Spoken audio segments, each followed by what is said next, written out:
Sveiki visų bičiuliai mylintys regbį, esame Šiauliuose, Gardino stadione, kur reikia tikėtis, gal mūsų laukia įdomiausias šio turo rungtynės. Pauliau, sveikinimai su pergalė, kažko panašios rungtynės į pirmą turą ir pirmą kėlinį buvot visai užrakinti, ką pakeitėt, gal net ne antroji pusė, o paskutinės 20 minučių, kad taip vėjot ir nuvažiavot. Ačiū, sveikinimus. Vėl pradėjom, vėl prasileidom pirmi. Kaip ir minėjai, lygiai taip pat kaip su Geležiniu, pradėjom labai silpnai. Vėl ta mūsų gynyba ir slinkimasis labai šlubavo. Prasileidom, aišku, neleidom pabėgti jam gerai. Ir tada antroji pusėje pirmo kėlinio jau pradėjom šiek tiek atsigaudinėti. Gaila nepažeminom to paskutinio, iškrito prie pat linijos. O antram kėliniai vėl susigrupavom, kentėjom, varžovom ačiū už gerą kovą, bet žinom, kad laimėsim, tik buvo laiko klausimas kada. Pakeitėm, jau matėm po likus 15 minučių 5-4 žmonės jau gulė ant žemės. Tai supratom, kad viskas, tai mūsų rungtynės. Labai nesisekė, daug praradom kamuolių, metėm nesąmonių. O kai užsibaigėm, viskas tapo aišku, laimėjom. Ir gerai, kad nedavėm bonus taško priešininkam. Kas įtakoja, kad komanda sezono eigoje pakeitė spardytoją? Ar čia tas apšilimas mūsų prieš rungtynės kažkiek įtakoja trenerio sprendimą, ar jau ilgai buvo prie to eiti? Sakiau senai, kad reikia keisti spardytoją, bet Alanas gavo traumą. Nežaidė šiandien pagrindinis spardytojas mūsų. Eima praspyrė vieną, irgi negalėjo, sako, kojas skauda. Tai man prieš 2 metus pasirinkart spardžiau. Visai gerai. Treneriai tiesėjo savo pažadą, tikrai čia pakutenot varžovom padus.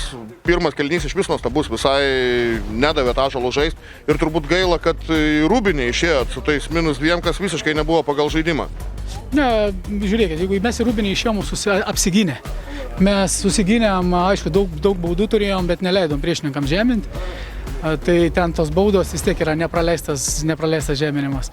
Dėja vis tiek per trumpas mūsų soliukas, norėtos iš mūsų pakeitimo žaidėjų daugiau šviežumo, daugiau tos ekspresijos, kad įneštų į antrą kėlinį, dėja to mes neturim.